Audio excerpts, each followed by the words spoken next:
자, 오늘 우리의 말씀의 제목은 막힌 담을 허신 그리스도입니다. 막힌 담을 허신 그리스도.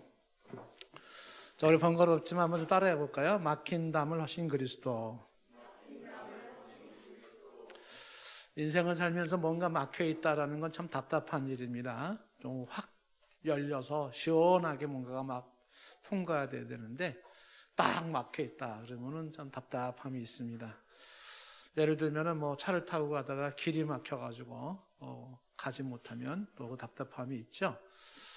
고속도로도 막 달려야 되는데 막혀 있으면은 달리지 못하고 거기다가 또 시간까지 쫓기면은 아주 몸이 다합니다. 답답합니다. 집에 세면대가 만약에 막히면 물이 안 내려가면 참 불편하죠.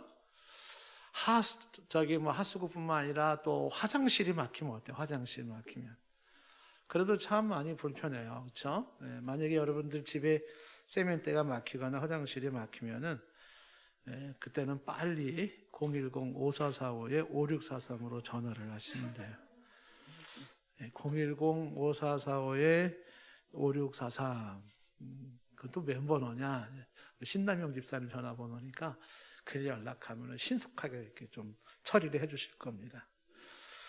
뭔가 막혀 있다라는 게 참 불편한 것인데, 예전에 이제 한 분이 그 속이 너무 안 좋고 얼굴색도 이상해지고 밥도 못 먹고 그래서 병원을 가서 거기 이제 병문안을 갔는데, 그래서 무슨 일이냐, 뭐 때문에 그러냐. 그래서 의사 선생님이 치료를 진단하고 치료를 하셨어요. 근데 사람 속에서 뭔가 시커먼 고구마 같은 걸 이만한 걸 꺼내신 거예요. 그래서 이게 뭐냐니까 이게 속에 막혀 있었대요. 그래가지고 그걸 꺼냈다고 말씀하시더라고요. 그래서 아니 이 돌멩이 같은 큰 고구마 같은 게 어떻게 이게 다 막혀 있냐고. 그게 막혀가지고 소화도 안 되고 먹지도 못하고 얼굴색도 이상해지고 그랬다는 거야. 그래서 그거를 꺼내서 이제 아주 시원하게 이제 밥도 잘 드시고 그리고 또 얼굴색도 밝아지고 이제 하는 걸 경험했습니다. 그러니까 막히면 참 힘들어져요. 그리고 아주 불편해지고 좋지 않습니다. 근데 막혀서 힘든 것이 이런 것만 있지는 않죠. 사람과 사람 사이에도 막혀 있을 수 있어요. 그러면 사람 사이가 아주 힘들어집니다. 친구 사이에도 막혀 있으면은 그 친구 사이가 아주 불편해집니다. 멀어지죠. 부모와 자식 사이에도 막힌 게 있으면은 부모 자식 사이도 아주 굉장히 답답하고 힘들어집니다. 부부 사이도 마찬가지죠. 부부 사이도 막힌 게 있으면은 그 아주 참 힘든 거예요, 이게. 근데 문제는 뭐냐면 이 막혀 있는 게 좀처럼 풀어지지 않아요. 이렇게 싱크대 이런 거 막혔다 그러면은 뭐 정말 기계로 쫙 풀 수가 있는데 특히 사람 사이에 막혀 있는 거는 거의 안 풀어집니다. 참 풀기가 어려워지는 거예요. 그래서 그거를 풀 수 있다 그러면 대단한 사람이라고 저는 생각을 하는데 어쨌든 풀어야 되겠죠. 그래서 이 막혀 있어서 아주 힘든 인생을 살아가는 이제 우리들의 현실적인 삶인데 오늘 말씀이 우리에게 희소식을 전해주고 있습니다. 기쁜 소식을 전해주고 있어요. 그게 뭐냐면 오늘 말씀이 막힌 담을 허신 그리스도입니다. 오늘 말씀이 막힌 담을 허신 그리스도를 말씀하고 있는데 자, 오늘 이 굿뉴스, 좋은 소식을 저희들이 한번 집중해 보기를 원합니다. 그리스도가 담을 허셨다. 무슨 담을 허신 건가? 그리고 어떻게 허셨나? 라는 질문을 갖게 됩니다. 그리스도가 담을 허셨다라고 할 때 두 가지 담을 허신 건데 첫 번째 담은 인간과 하나님 사이에 막혀 있는 담을 허신 거예요. 나와 하나님 사이에 막혀 있는 담이 있었는데 그런 막힌 담을 허셨어요. 하나님과 인간 사이에 막힌 담 혹은 하나님과 나 사이에 막히는 담을 허셨어요. 이게 첫 번째고 두 번째 막힌 담을 허신 게 뭐냐면 좀 전에 얘기했던 사람과 사람 사이에 막힌 담을 허신 그리스도예요. 사람과 사람 사이에 막힌 담을 주님이 허셨습니다. 자, 이게 뭘 얘기하는 것인지 이 내용을 우리가 두 가지 하나님과 나와의 막힌 담을 허신 그리스도 이거 첫 번째 한번 집중해 볼 것이고 두 번째는 사람과 사람 사이에 막힌 담을 허신 그리스도를 한번 우리가 생각해 보려고 합니다. 자, 먼저 하나님과 막혔던 담을 허물었다. 그 내용을 한번 좀 보겠는데 11절 말씀에 오늘 11절 말씀 보시면 그러므로 생각하라 그러면서 너희는 그때라는 것이 하나님과 막혀있던 그때예요. 하나님과 막혀있던 그때 이렇게 말하는 거죠.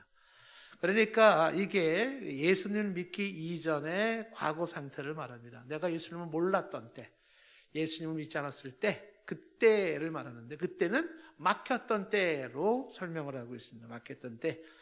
지지난주에 설교 말씀을 근거로 한다 그러면은 그때 예수님을 몰랐을 그때는 어떤 때였습니까? 세상의 풍조를 따르고 공중의 권세 잡은 불순종의 영을 따르고 육체의 욕망을 따라 사실상 본질상 진노의 자녀였던 그때겠죠. 이 그때에 설명하고 있습니다. 이 그때를 오늘 이 11절 말씀에서 몇 가지 특징을 얘기를 하고 있어요. 그때, 즉 하나님과 막혀 있었던 때는 우리가 어떤 상태였냐를 이제 설명하는데 첫 번째 상태가 그때는 어떤 상태였냐면 이방인이었다는 거죠. 그때는 육체로는 이방인의 상태였다. 육체로는 이 얘기는 이제 태생적으로 타고난 출생이 이방인이었다 이렇게 말씀하고 있는 겁니다. 그러니까 유대인들의 관점에서 이 이방인이라고 하는 것은 아주 모욕적인 모습이죠. 그러니까 이방인들은 하나님 앞에서 아주 천한 사람들 그리고 별 볼 없는 사람들로 취급받는 모습입니다. 유대인들에게는 자신들이 하나님 앞에 선택받은 백성이라는 긍지가 굉장한데 구약 성경을 가만히 보면 하나님은 유대인들만의 하나님은 아니셨어요. 구약 성경에 보면은. 그럼에도 전반적으로 보여지는 모습이 유대인들을 위한 하나님으로 보여집니다. 그래서 이 유대인들은 하나님은 우리 하나님이라고 생각을 한 거예요. 그래서 요나가 하나님의 말씀을 거역하고 그 이방인 땅으로 전도하러 안 갔던 이유도 하나님은 유대인의 하나님인데 저 이방인의 하나님이 아닌데 내가 왜 거기 가서 하나님 말씀을 전하냐 이런 생각에 불순종한 이유도 하나가 들어갑니다. 유대인들이 이방인을 얼마나 아주 천하게 여겼는지는 사마리아 사람들에 대한 이야기를 보면 알 수가 있어요. 사마리아 사람들을 개 취급을 하는데 개도 그냥 개가 아니라 버려진 개, 쓰레기통을 뒤지고 있는 개, 그리고 방황하는 그런 개입니다. 더러워진 개죠. 그걸 이방인들을 그렇게 여긴 거예요. 사마리아 사람들은 그렇게 여겼던 겁니다. 그래서 이 글을 쓰는 사도 바울이 그때 우리가 하나님 앞에서 막혀있던 그때는 우리들은 이방인이었다. 유대인 관점에서 보면 아주 별 볼 일 없는 자들이었다는 거죠. 그게 에베소 교회가 그랬고 이 에베소를 읽고 있는 저와 여러분이 그런 거죠. 별 볼 일 없어요. 이방인입니다. 하나님과 거리가 멀었던 사람들. 그래서 멸시하고 모욕하고 또 그 멸시의 모욕을 당해야만 되는 그런 사람들. 이게 하나님과 지금 막혔던 때에 그때의 우리들의 모습이에요. 이방인이었다. 그 다음에 또 뭐라고 얘기를 했냐면 두 번째 그때는 할례당한테 무할례당이라는 칭호를 받았다는 거죠. 손으로 육체에 행한 할례를 받은 무리라 칭하는 자들로부터 할례를 받지 않은 무리라 칭함을 받았다는 거예요. 그러니까 할례 받은 사람들한테 너희는 무할례잖아 이렇게 할례 받지 않았잖아 이렇게 칭함을 받았다는 겁니다. 이것도 굉장히 이제 당대의 시대적 배경으로 보면은 모욕적인 이야기예요.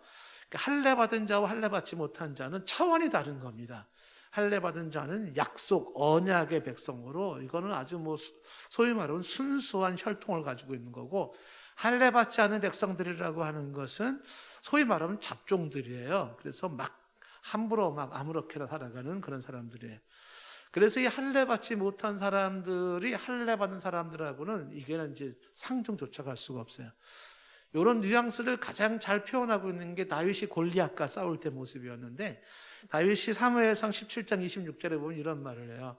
곁에 있는 사람들에게 말하기를 이 블레셋 사람을 죽여서 이스라엘의 치욕을 제거하는 사람들에게는 어떤 대우를 하겠느냐. 그러면서 이런 말을 하죠. 이 할례 받지 않은 블레셋 사람 이렇게. 할례도 받지 않은 저 블레셋 사람들 대체 누구길래 할례를 받은 살아계신 하나님의 군대 이스라엘 사람들을 모욕하느냐. 이건 상상할 수가 없는 일이죠. 할례를 받지 않은 사람이 어떻게 할례를 받은 하나님의 백성들을 모욕을 하느냐 이렇게 얘기가 나오는 거예요. 그래서 무할례라고 하는 것은 그거는 이제 약속의 백성이 아니다라고 하는 것이죠. 그래서 무시를 당했던 자들의 모습이에요. 그러니까 그리스도 하나님 앞에서 막혀있던 그때, 그 과거에는, 그때는 이렇게 무할례당이라고 해서 그렇게 무시당하며 또 의미 없는 존재로 여김을 받았던 그때를 얘기를 하고 있는 것이죠. 그래서 유대인들의 그 관점에서, 구약의 관점에서 봤을 때에 유대인이 아닌 비유대인들, 이방인들은 한결같이 이 사람들은 지금 어떤 사람들이요? 이방인에 불과하고 그 다음에 무할례당에 불과한, 하나님 앞에서도 큰 의미가 없는 존재들이에요. 이런 사람들의 가치가 없어요. 이런 사람들이었었다는 거예요. 그게 그때 다음으로 하나님 앞에 맡겼던 그때 우리들의 모습이기도 했다는 겁니다. 세 번째, 그때는 또 어떤 상태였었냐면 12절에 보니까 그때는 너희가 그리스도 밖에 있었다라는 거죠. 그때는 그리스도 밖에 있었다. 이 그리스도 밖에 있었다라는 이 표현이 갖는 의미가 어마어마하지 않습니까? 반대로 우리가 그리스도 안에 있다라고 하는 것이 갖는 또 의미가 어마어마해요. 그래서 사람들은 잘 모르고 넘어가지만은 이 그리스도 밖에 있는 사람이냐 그리스도 안에 있는 사람이냐라고 하는 그 차이를 제가 몇 번 설명한 바가 있지만, 그리스도 안에 있는 게 얼마나 중요한지, 그리스도 밖에 있는 게 과연 얼마나 소외되고 또 소홀해지는 존재인지를 에베소서 1장을 통해서도 보면 알 수가 있는데, 지금 에베소서에서 가장 많이 나온 단어가 뭐예요? 그리스도 안에서라는 단어가, 그리스도 안에서라는 단어가 아주 많이 강조되잖아요. 예를 들면 이제 1장 1절에 보시면은 거기 이제 후반절에 그리스도 예수 안에, 이렇게 그리스도 예수 안에 있는 신실한 자들. 그리스도 밖에서 신실하면 의미가 없어요. 그리스도 안으로 들어와야 돼. 그리스도 안으로. 그래서 그리스도 안에 신실한 자들 얘기하고 있고, 3절에서도 후반절에 그리스도 안에서 하늘의 신령한 복을 받잖아요. 그러니까 그리스도 밖에서는 신령한 복을 받을 수가 없어요. 그리스도 밖에서는. 그리스도 안에 들어와야지 신령한 복을 받게 되는 거예요. 4절에서도 그리스도 안에서 우리를 택한 거죠. 그리스도 밖에서는 우리가 택함을 받을 수가 없어요. 그리스도 안에 있을 때 택함 받는 거죠. 5절에서도 중간에 보면 예수 그리스도로 말미암아 아들이 된다 그랬는데, 예수 그리스도를 통하지 않고는 아들이 안 돼요. 그리스도를 통해서만 그 안에서 아들이 되는 것이죠. 6절에서는 그가 사랑하는 자 안에서, 그가 사랑하는 자 그리스도 안에서 우리가 은혜를 입고 영광과 찬송을 할 수가 있습니다. 돌릴 수가 있습니다. 그리스도 안에서 받는 거저 주시는 은혜죠. 그리스도 밖에서는 그 은혜를 누릴 수가 없고 영광과 찬송을 돌릴 수도 없어요. 7절 말씀에도 보면은 그리스도 안에서 그의 영광의 풍성을 따라 그 피로 속량 죄사함을 받은 거잖아요. 그러니까 그리스도 안에서 죄사함을 받아요. 그러니까 그리스도 밖에서는 죄사함을 못 받아요. 그리스도 아니냐 밖이냐가 참 대단히 중요한 거예요. 8절에도 보시면은 절절히 지금 거의 나오잖아요. 그리스도 안에서라는 얘기가. 8절도 후반부에 가면 그리스도 안에서 때같은 경륜을 예정했다 이렇게 돼 있고, 10절도 후반부에 가면 그리스도 안에서 통일되게 한다 이런 말이 나오죠. 11절 말씀에도 보시면 끝부분에 그 안에서 기업이 된다. 그리스도 안에서 기업이 되는 거예요. 밖에서는 기업도 안 돼요. 12절에서도 그리스도 안에서 우리가 그의 영광과 찬송이 되기를 원하셨다. 그리스도 밖에서가 아니라 안에서 하나님의 영광과 찬송이 되기를 원하셨다. 13절도 보시면 끝부분에 그리스도 그 안에서 또한 믿어 성령의 인침을 받은 거죠. 그러니까 그리스도 안에서 성령의 인침을 받는 것이, 그리스도 밖에서 성령의 인침도 받지를 못해요. 15절에서도 주 예수 안에서 이렇게 너희 믿음과 모든 성도를 향한 사랑을 내가 들었다. 20절에도 보시면 건너뛰 20절에도 그의 능력이 그리스도 안에서 역사하죠. 그의 능력이 그리스도 안에서 역사하지 그리스도 밖에서 역사하시는 건 아니에요. 죽으시고 살리시고 하나님 보좌 우편에 앉으시고 이게 그리스도 안에서 이루어지는 것들입니다. 2장에서도 2장 5절에 보시면은 뭐라고 되어 있냐면 2장 5절도 그리스도와 함께 살리셨다. 그리스도와 함께 살리신 것이고, 6절에도 보시면 그리스도 예수 안에서 하늘에 앉히시는 거죠. 예수 안에서, 그리스도 안에서 그렇게 되어 있습니다. 7절에도 그리스도 예수 안에서 우리에게 자비를 베푸셨다. 그리스도 예수 안에서. 10절로 건너가도 거기 보면은 그리스도 예수 안에서 선한 일을 위해 우리를 지음을 받았다. 이렇게 말하고 있습니다. 그러니까 우리가 그리스도의 지금 하나님과 막혀있던 그때는 어떤 상태냐면 그리스도 밖에 있었던 때다는, 그리스도 밖에 있던 때. 그래서 그리스도 밖에 있었기 때문에 신령한 복도 없었고 하나님의 아들도 아니었고 은혜와 영광도 없었고 그 다음에 죄사함, 속죄도 없었고 기업도 없었고 성령의 인침도 없었던 때예요. 그때에는 그리스도와 함께 죽지도 않았고 그리스도와 함께 부활과 승천도 없었고 그때에는 새 생명도 없었고 그때에는 구원도 없었어요. 그때는 다만 이방인이었고 무할례 당이었었고 본질상 하나님의 진노의 자녀인 하나님과 원수 상태였었어요. 그때는 그랬다. 이 그리스도 밖에 있었다라는 얘기죠. 그 다음에 그와 막혀있는 상태에 있었을 그때는 또 뭐라고 얘기를 하고 있냐면 12절 계속 보시면은 그리스도 밖에 있었고 그 다음에 이스라엘 나라 밖에 사람이라. 그러니까 국가적으로는 이스라엘이라는 나라의 밖에 사람이에요. 우리가 이스라엘 나라 밖에 있죠. 그 다음에 약속의 언약들에 대해서 거기서는 외인이다 그랬어요. 약속의 언약들, 아브라함의 언약, 이삭의 언약, 다윗의 언약, 이런 언약에서 외인이라는 것은 외국인이다라고 하는 것이에요. 외국인. 그러니까 자국인이 아닙니다. 외국인입니다. 외국인은 한마디로 나그네예요. 보장받지 못하는 사람들입니다. 해외에서 살면서 느끼는 것이 외국인이 갖는 서러움이 가끔 생길 때가 있어요. 외국인이 갖는 서러움. 자국인이 아니고 외국인이기 때문에 갖는 어떤 그런 애로사항들인데 뭐 여러 가지가 있는데 대표적인 것 중에 하나가 비자 문제 때 딱 하나 걸려요. 그 외국인들에게는 비자 내주는 걸 굉장히 싫어합니다. 잘 안 내주려고 그래요. 특히 미국 같은 경우도 마찬가지고, 비자를 얻으려고, 비자가 없으면 어떻게 돼요? 합법적으로 체류가 안 되는 거예요. 불법 체류가 되는데, 불법 체류자는 범죄자입니다. 그거 걸리면은요, 처벌받아야 돼요. 그래서 우리나라에 있어도 됩니다라고 하는 그 비자를 받아야 되는데, 그거를 매번 갱신해야 되고, 또 허락받아야 되고, 그거 뭐 서류가 조금만 틀려도 뭐 또 그냥 거절하고. 그래서 해외에 가시는 분들이 그 나라의 시민권을 가지지 않으면은 굉장히 그 비자 문제 가지고 고통을 많이 겪어요. 한국도 비자를 그렇게 안 내준대요. 한국에서 비자 받는 게 그렇게 까다롭답니다. 예전에 제가 뭐 인도에서 우리 세마 목사님 그 가지고 한국에 올 때 제가 초청해서 왔는데 서류를 다 해서 보내줬는데도 그 대사관에 가면은 계속 빠꾸를 하는 거야. 비행기는 예약을 해놓고 날은 됐는데 비자가 안 나와가지고 세마 목사님이 아주 막 몹이 달아가지고 좀 어떻게 좀 해라고. 근데 제가 어떻게 해야겠어요? 그래가지고 인도에 있는 한국 대사관에다가 전화를 한 겁니다. 전화도 안 받아요. 거기 몇 번 하면. 그래가지고 내가 영어로다가 막 쏟아봤어요. 막 뭐 하는 짓이냐 얘네들이 지금 막.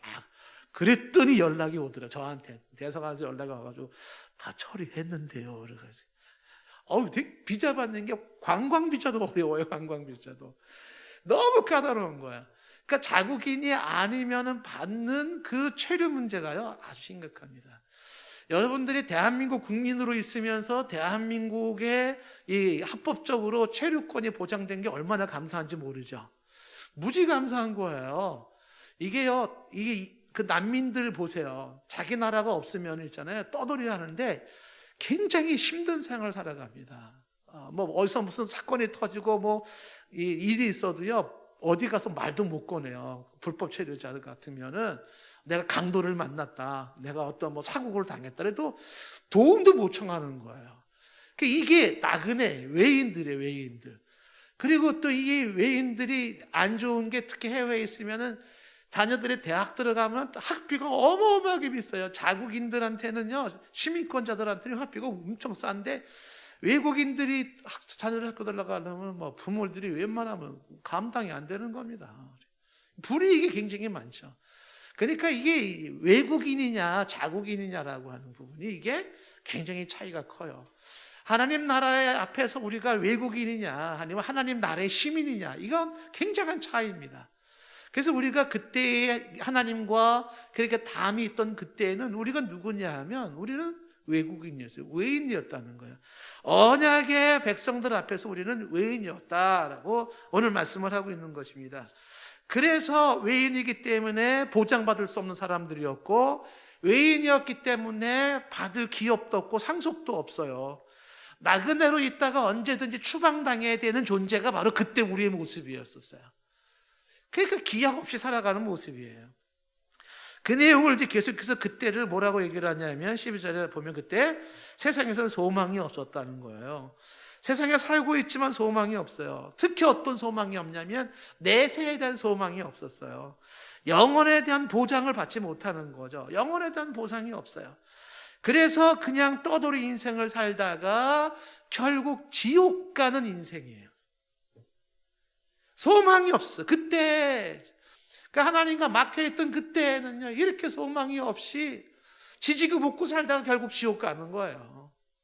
그리고 하나님도 없었어요. 그때는 하나님에 대한 관심도 없었고, 하나님도 몰랐고, 하나님에 대한 신경도 안 썼고, 하나님과 상관도 없었어요.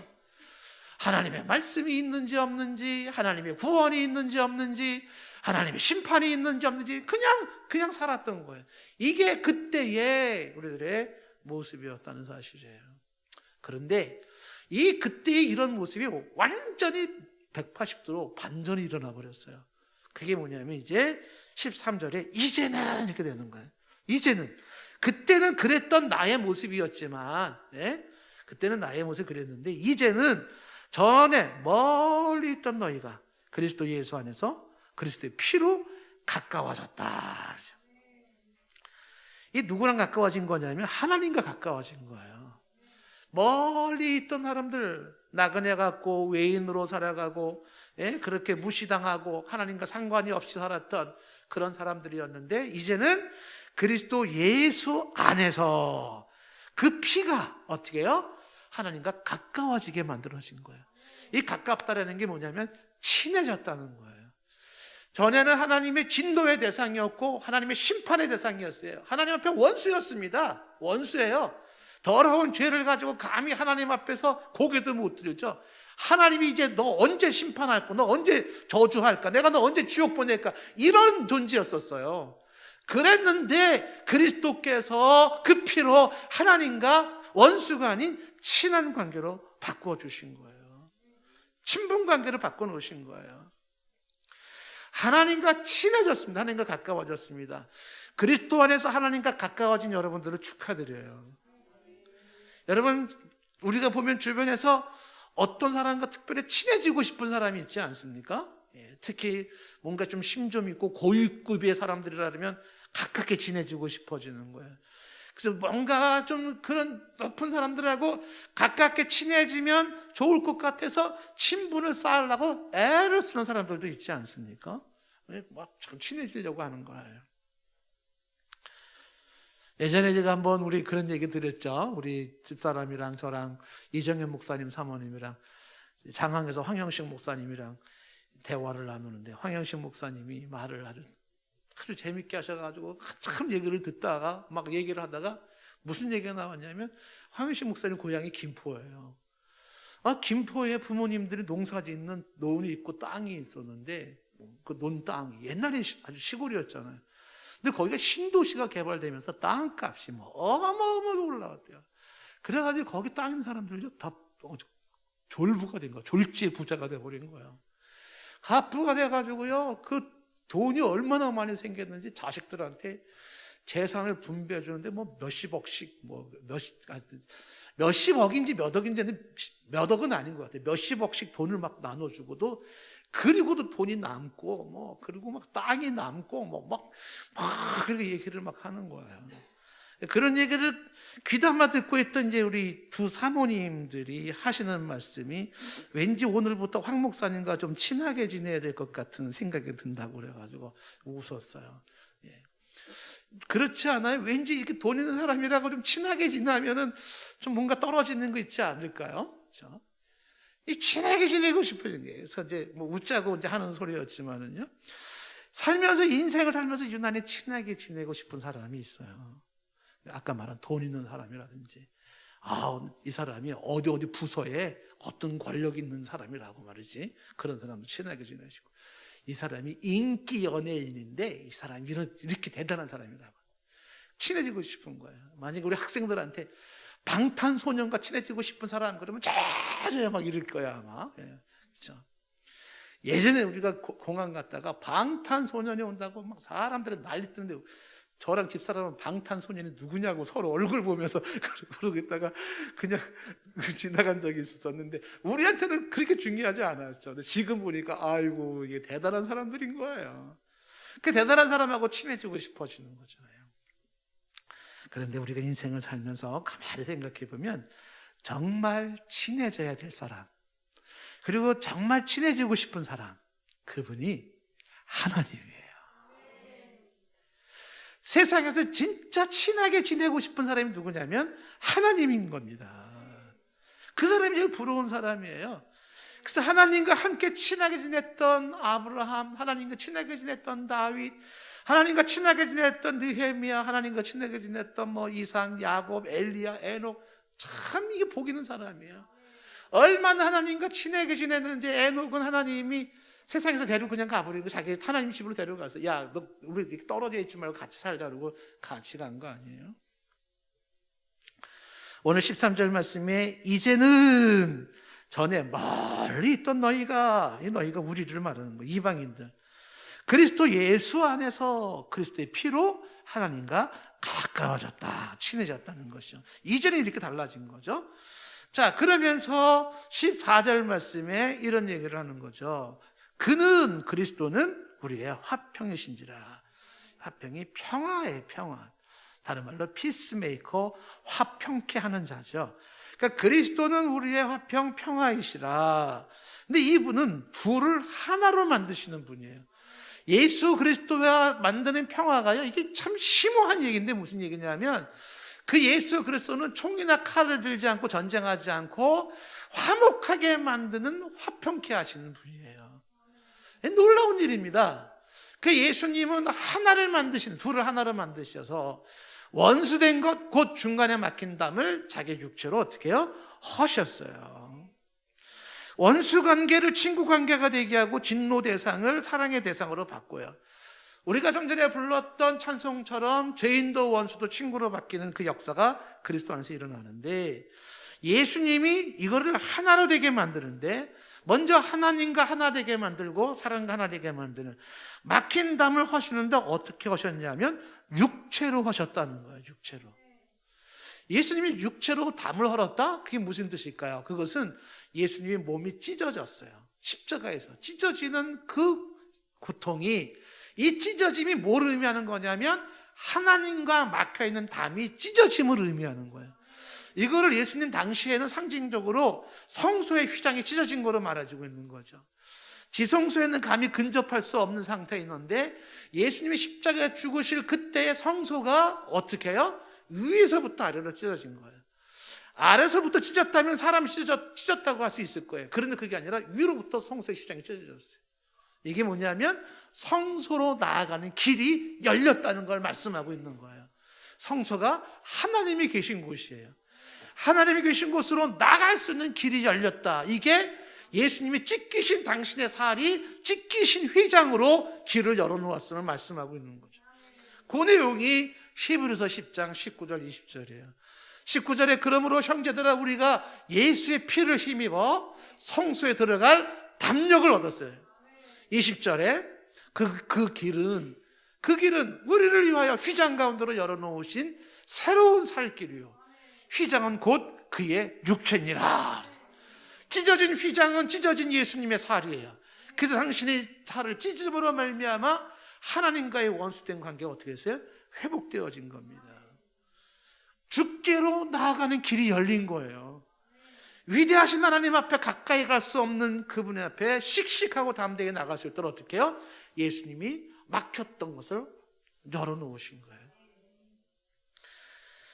예전에 한번 우리가 그런 영상을 한번 본 적이 있었는데, 무명 복서 이야기 영상이 한번 있었어요. 그냥 평상시에는 스파링 상대만 되고 게임에 나가본 적도 없는 무명의 복서가 어린 아들과 함께 행복하게 사는 거예요. 근데 아들과 함께 추운 겨울날 호숫가로 놀러 갔다가 잠시 한눈을 파는 사이에 그 아들이 호수에 구멍 나 있는, 낚시꾼이 구멍을 파는지 모르지만 그 얼음 호수 구멍 안으로 빠져버린 거야. 이 아버지가 보니까 아들이 없어요. 놀래가지고 보니까 저 구멍, 깨진 얼음 구렁이에 아들이 빠진 흔적이 보여서 가보는데 애가 둥둥 떠가지고 이쪽 판으로 지금 얼음 밑으로 지금 있는 거예요. 아버지가요, 그 외진 산 같은 호숫가에서 방법은 없고 호숫가에 눈을 치우고 그 얼음 밑에 있는 아들을 구하려고 주먹으로다가 얼음을 깨는 거예요, 이거를. 예? 근데 그 얼음이 좀처럼 깨집니까? 근데 방법은 없는 거예요. 이걸 깨서 저 밑에 있는 아들 끄집어내야 되는 겁니다. 그래서 막 계속 아들을 부르짖고 울부짖으면서 그 막 얼음을 깨는 거예요. 손에서 피가 나기 시작하고, 뭐 피가 나는 게 중요한 게 아니라 뭐 뼈가 부스러지는 게 중요한 게 아니죠. 그냥 깨가지고 결국은 얼음을 깨고 그 얼음 속 밑에 있는 아들을 끄집어내는 거예요. 끌어안고서 말이죠. 그리고서 이제 응급처치해가지고 병원에 데려가서 아들을 살리는 거예요. 아버지는 손이 망가졌어, 완전히. 붕대로 칭칭 감은 거죠. 더 이상 복수하지 못하는 정도로 망가진 겁니다. 그 얼음을 깨서 피를 흘려서라도 그 얼음 아래에 있는 아들을 살렸던 그 복서의 이야기를 우리가 영상으로 본 적이 있습니다. 그런 거죠. 하나님과 우리 사이에 막혀있는 담이 마치 얼음, 깨지지 않는 얼음과 같았어요. 그래서 우리는 그 얼음 밑에서 숨도 쉬지 못하고 그렇게 외인으로 나그네로 죽어 있는 상태에서 지옥을 향하는 절망 상태에 있었는데 그 얼음을 깬 거예요. 피를 쏟으면서 살을 찢으면서 얼음을 깨버린 거예요. 누가? 예수님이. 예수님의 십자가의 죽으심이 그 의미를 가지고 있는 거예요. 그가 그렇게 죽음으로 말미암아 당신의 몸을 찢고 그 피로 말미암아 하나님과 우리 사이에 막혀있는 그 담을 허셨어요. 휘장을 열어놓으셨어요. 그래서 우리는 하나님 앞에 나아갈 수 있게 된 겁니다. 감히 하나님 앞에 나갈 수가 없는 모습인 것이죠. 그래서 히브리서 4장 16절 말씀에 이제 우리는 그 긍휼하심을 받고 때를 따라 돕는 그분의 은혜를 받을 수가 있어요. 그래서 우리는 은혜의 보좌 앞에 담대히 나갈 수가 있습니다. 내가 잘나서 담대히 나가는 것도 아니고 능력과 자격이 있어서 담대히 나가는 게 아니에요. 어떻게 해요? 예수님이 길을 열어놓았기 때문에 그 예수님 덕분에 예수님 의지하고 하나님 보좌 앞으로 나아가서 은혜를 구하고 은혜를 받을 수가 있는 겁니다. 이 예수님이 하나님과 우리 사이에 담만 허문 게 아니에요. 두 번째로 주목할 것은 사람과 사람 사이의 담도 허물었다는 것입니다. 오늘 말씀이 말씀해 주는 것이 계속 얘기하기를 이렇게 말하는 거예요. 15절 말씀해 보시면 법조문으로 된 계명 율법을 폐하셨다. 율법을 폐했다는 건 율법을 완성한 거죠. 그래서 법에 의해서 우리는 형벌받지 않고 법에 의해서 우리는 저주나 사망을 받지 않습니다. 왜? 예수님이 이거를 완성했기 때문에 그래요. 그러면서 말하기를 뭐라고 말하냐면 이 둘로 자기 안에서 한 세 사람을 지어 화평하게 하시고 라고 되어 있습니다. 여기 이 둘로라는 말이 이게 유대인과 이방인이에요. 유대인과 이방인은 상종하지 않았던 사람들이고 특히 유대인들은 이방인을 개처럼 취급했었고 천한처럼 취급하고 그렇게 멸시했던 사람들인데, 그런데 그 유대인이 그 이방인들이 한 세 사람이 되었대. 한 세 사람, 하나의 새로운 사람이 되었다. 이게 아주 한 세 사람이라는 표현이 굉장히 아주 철학적인 용어라고 생각이 되어지는데 한 세 사람이라는 거예요. 이건 둘이 원수관계였던 둘이 결국은 하나가 돼버렸어요. 하나의 사람이 됐어요. 새로워진 하나의 사람이다. 이거를 이제 설명을 굳이 한다 그러면 신학적으로 이게 무교회가 아니라 무형교회를 얘기하는 거예요. 무형교회. 이건 뭐 설명이 많이 필요하니까 이제 넘어가도록 하고, 나중에 이제 교회에 대한 얘기가 이게 어떻게 오늘 본문이 교회랑 연결되는 건지 이제 다음 주에 아마 얘기가 나오겠지만은, 근데 이 하나의 세 사람이 있다는 건 둘이 아니라, 특히 둘도 어떤 둘이에요? 원수관계의 둘, 사람을 말합니다. 하나님과의 원수관계가 해결되면서 결과적으로 따라온 게 사람과 사람 사이의 원수관계였던 이 둘이 새로운 하나가 되어버려요. 둘이 새로운 하나. 이 두 사람이 하나가 된다라는 거를 이해하기가 참 어려워요. 근데 이게 마틴 부버가 쓴 나와 너라는 책에서는 이 내용을 아주 많이 강조를 합니다. 참 이해하기가 힘들었어요. 마태복음 책을 보면은 거기서 강조하는 게 뭐냐면 나와 너는 두 개의 단어가 아니라 나와 너라는 걸 하나의 단어로 보는 거예요. 하나의 한 사람이에요. 강조하는 게 뭐냐면 너가 없이는 내가 없다는 거예요. 내가 되려고 그러면 너가 있어야 돼요. 이게 부부가 얘기하는 거거든요. 그러니까 나와 너는 둘이 아닌 하나로서의 그 인식을 가져줘야 된다는 거예요. 이게 아주 심오한 이야기죠.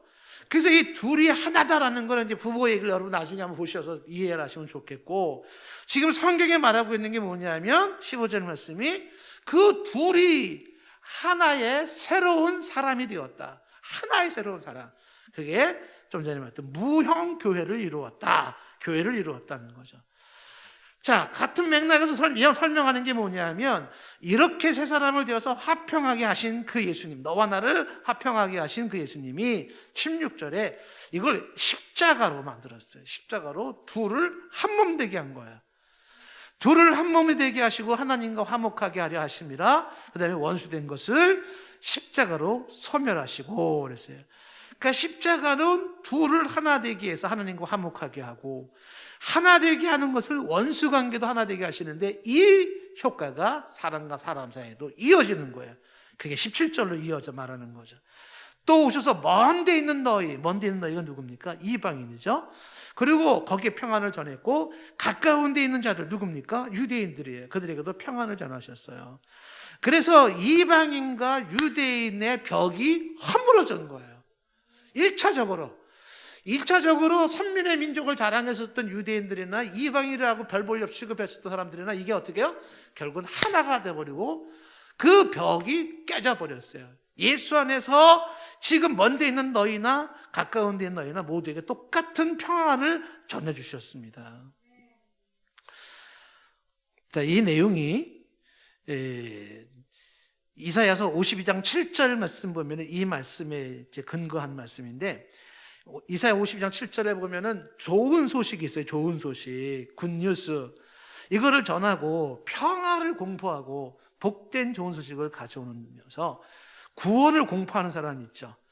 하나님이 통치하십니다 이렇게 말하면서 산을 넘는 자의 발, 산을 넘는 자가 누구겠어요? 이 전도자예요. 선포하는 자예요. 여러분 몰랐죠? 좋은 소식이 있습니다. 평화의 소식이 있습니다. 구원의 소식이 있습니다 라고 전하는 자예요. 하나님과 원수 관계인데 이 원수 관계가 깨졌습니다. 여러분 아셨습니까? 여러분, 하나님이 우리의 관계를 원수됐던 너와 나의 관계를 깨셨습니다. 하나 되겠습니다. 아셨습니까? 이거를 전하러 다니면서 산을 넘는 자의 발이 그래도 귀하다라는 거지. 예전에 우리 6.25 전쟁에 나가서 사람들이 산속에 막 숨었는데 전쟁이 끝났는데도 어떻게 해요? 안 끝난 줄 알고 여전히 산에서 막 이상한 거 잡아먹고 사는 거예요. 이미 전쟁 끝나가지고 다 자유롭게 살고 있는데 산속에서 왜 그러고 있냐니까 전쟁 때문에 그랬더니 전쟁 끝난 지가 언제인데 소식을 못 들은 거야. 전쟁 끝난 소식을 못 들었어요. 그래가지고 이 사람들이 괴로워하는 거예요. 2차 세계대전 때도 그 실화를 보면 참 눈물겨운 장면이 많아요. 독일군이 덴마크를 점령을 했습니다. 다 덴마크 저거 항복한 거예요. 근데 그 항복한 소식을 못 듣고 시골에서 덴마크 군인들이요, 소대장이 독일군하고 계속 싸워요. 그래가지고 결국은 항복해요.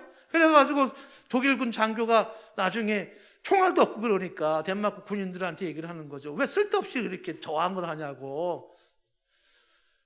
당신 나라가 이미 독일에 항복을 했고 지금 독일에 다 점령을 하고 있는데, 그러니까 이 덴마크 장교가 하는 말이 언제 항복했냐고 그러더라고요. 그것도 모르고서 그냥 애매하게 병사를 막 죽어나간 거예요. 좋은 소식을 듣지 못해가지고 사람들이 그냥 죽어가는 거예요. 이미 전쟁 끝났다. 하나님과 원수 관계가 허물어졌다. 너와 나의 관계도 지금 이게 다 관계가 벽이 허물어졌다라는 예수 그리스도가 이루어 놓았던 이 놀라운 소식, 평화의 소식, 구원의 소식, 굿뉴스가 선포가 안 된 거죠. 그 이거를 선포하는 자의 발, 그걸 선포하느냐고 산을 넘고 강을 넘고 바다를 건너면서 여러분 좋은 소식이 있어요. 전쟁이 끝났습니다. 원수관계가 끝났습니다. 하나님과 관계가 이제는 막힌 담 위에 허물어졌습니다. 그 앞에 담대히 나갈 수가 있습니다. 하나님의 자녀가 될 수 있습니다. 막 얘기를 선포를 해줘야 되는데 해주는 사람이 없어요. 근데 그거를 해주는 사람이 그 발이 아름답다. 이사야 52장 7절 말씀이에요. 이사야 57장 19절 말씀에도 같은 말씀인데, 입술의 열매를 창조하신 자 여호와가 말하노라. 먼 데 있는 자에게도 가까운 데 있는 자에게도 평강이 있을지어다. 평강이 있을지어다. 내가 그를 고치리라. 이게 먼 데나 가까이 있는 사람들, 이방인이나 유대인이나 할 것 없이 하나님의 은혜가 모두에게 임한 거예요. 주님의 평강이 임하며 주님의 고치심이 임한 거죠. 이게 어디서 완성됐냐면 그리스도 안에서 완성이 된 겁니다. 유대인과 이방인의 담을 허물었듯이 모든 사람들의 담을 다 허물었어요. 예수님께서 그 담을 허물었어요. 그래서 오늘 말씀에 이 18절 말씀에 이는 그로 말미암아 우리 둘이 한 성령 안에서 아버지께 나아감을 얻게 했다는 거죠.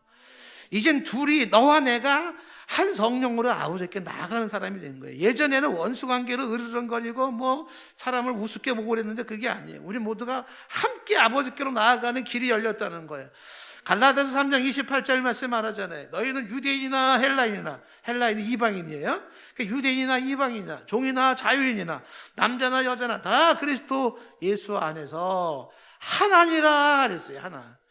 그 하나님 앞에서 이제 모든 인간은 다 평등해진 겁니다. 모두가 죄인이고 모두가 심판 아래 있었고 모두가 진노의 자녀였고, 그리고 모두가 똑같이 예외 없이 그리스도 예수의 문을 통과해서 아버지께로 나아가는 거예요. 잘난 사람, 못난 사람, 배운 사람, 못 배운 사람, 부자나 가난한 사람 상관없이 유대인이든 헬라인이든 종이든 자유인이든 남자든 여자든 할 것 없이 이제는 모든 게 다 깨져 버렸어요. 예수 안에서 이제는 모두가 함께 그리스도를 통하여 아버지께로 나아가는 존재가 된 겁니다. 모든 사람이 그리스도 안에서 똑같이 천성을 향해 가는 사람이 되어졌어요. 그래서 예수 그리스도 안에 있는 사람들은 이제는 가는 목표가 똑같아요. 가는 집이 똑같아요. 가는 길이 똑같아요. 통과하는 문이 똑같습니다. 아버지가 같아요. 중보자가 같아요. 역사하는 성령도 같습니다. 고린도전서 1장에서 말하잖아요. 이 복음을 놓칠 때 인간은 분열하는 것이고, 이 복음 안에서만 너와 내가 만날 때 우리는 하나가 되는 거예요. 교회에 분열을 하는 교회를 보시면은 한결같이 이 복음이 없어요. 이 복음이 있어서 이 복음 안에서 만나요. 예수 안에 만나고 십자가 앞에서 만난 사람들이 분열이 생길 수가 없는 거예요. 네가 잘났어? 네가 가해자야? 네가 피해자야? 이 개념이 왜 생깁니까? 그리스도 안에서 우리는 똑같이 저주받은 자요, 그리스도 밖에서는 우리가 똑같이 하나님 앞엔 진노의 자녀였었고 죄인이었었고 멸망의 자였습니다. 외인이요 나그네 같은 방황하는 자들이요. 세상에서 소망이 없었어요. 하나님도 없었어요. 말씀도 없었어요. 그렇게 살았던 모습이에요. 그런데 우리 모두가 그리스도의 그 은혜 안에서 똑같은 그리스도의 은혜를 입고 똑같이 그리스도의 치유를 얻고 그리스도의 똑같은 회복을 받게 되어져서 하나님 앞에 같이 손에 손을 잡고 같이 가는 존재가 된 겁니다. 이 내용이 이제 오늘 말씀의 결론이 19절입니다. 이 19절에 그러므로라고 하는 게 결론을 말하는 거예요. 지금까지 내용을 종합 정리 요약을 하면 그런 거예요. 그러므로 지금 얘기의 소결론이 뭐냐면, 이제부터 너희는, 오늘 말씀을 듣고 있는 여러분들, 너희는, 이방인들, 너희는 외인이 아닙니다. 외국인이 아니에요. 나그네가 아닙니다. 오직 성도들과 동일한 시민이에요. 시민입니다. 시민권을 가지고 있는 자요, 하나님의 권속이라. 이 권속이 가족이라는 거예요. 이제는 여러분들이 누구냐 하면 하나님과 한 식구가 된 거예요. 우리 모두가 하나님의 한 식구가 된 거예요. 옆 사람 보세요. 한 식구예요. 예수 하나님 앞에서 우리 모두가 한 가족이 됐다라는 거예요. 한 가족이. 예? 근데 이렇게 쳐다보니까 옛날에 그렇게 미웠던 그 사람도 여기 들어와 있네. 우리 집에 들어와 있네. 아유, 저게 저렇게 싫었던 사람 우리 집에 들어와 있는데 다 가족이야, 가족. 하나님 앞에서 한 가족이 된 것입니다.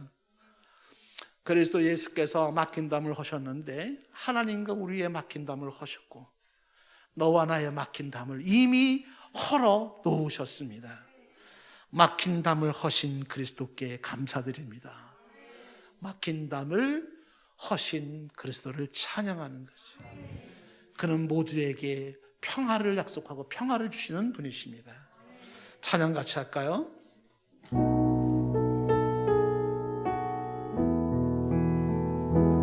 주는 평화, 막힌 담을 모두 허셨네. 주는 평화, 우리의 평화. 주는 평화, 막힌 담을 모두 허셨네. 주는 평화, 우리의 평화. 염려다 맡기라, 주가 돌보시니. 주는 평화, 우리의 평화. 염려다 맡기라, 주가 돌보시니. 주는 평화, 우리의 평화. 우리 반주 계속해 주시고 기도하는 시간을 잠시 갖겠습니다. 그때 우리는 이방인이었습니다. 그때 우리는 무할례당이었었고, 그때 우리는 그리스도 밖에 있었습니다.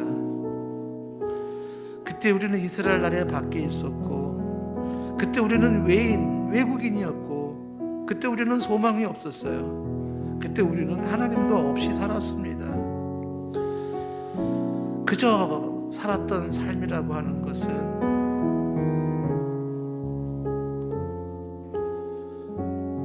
공중의 권세 잡은 권세를 따라가고, 세상의 풍속을 따라가고, 욕심의 욕망을 따라가면서 그게 그렇게 자연스러웠던 진노의 자녀였습니다. 그런데 예수님께서 당신의 피로, 당신의 찍힌 살로 멀리 있던 우리를 하나님과 가까워지게 했습니다. 평화의 예수님께서 둘을 하나 되게 하시고 원수된 중간에 막힌 담을 육체로 하셨습니다.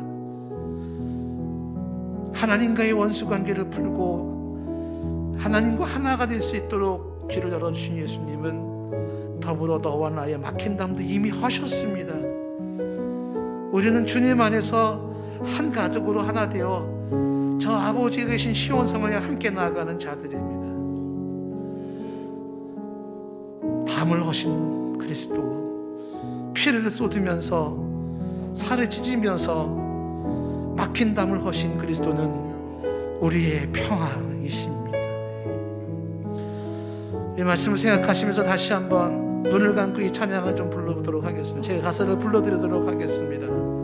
주는 평화, 막힌 담을 모두 허셨네. 기도하는 마음으로 눈을 감고 찬양합니다. 주는 평화, 주는 평화, 막힌 담을 모두 허셨네. 막힌 담을 모두 허셨네. 주는 평화, 주는 평화, 우리의 평화. 우리의 평화. 주는 평화, 주는 평화, 막힌 막힌 담을 모두 하셨네. 주는 평화 주는 평화 우리의 평화 우리의 평화 염려다 맡기라 염려다 맡기라 주가 돌보시니 주가 돌보시니 주는 평화 주는 평화 우리의 평화 우리의 평화 염려다 맡기라 염려다 맡기라 주가 돌보시니 주가 돌보시니 주는 평화 주는 평화 우리의 평화 우리의 평화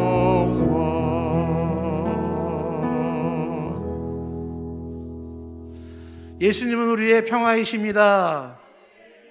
예수님은 하나님과 우리 사이에 맡긴 담을 허셨습니다. 예수님이 너와 나의 담을 허셨습니다. 예수님을 찬양합니다. 당신의 살을 찢으며 피를 쏟으며 막힌 담을 허물어 주신 그리스도께 감사드립니다. 예수님의 이름으로 기도드리옵나이다.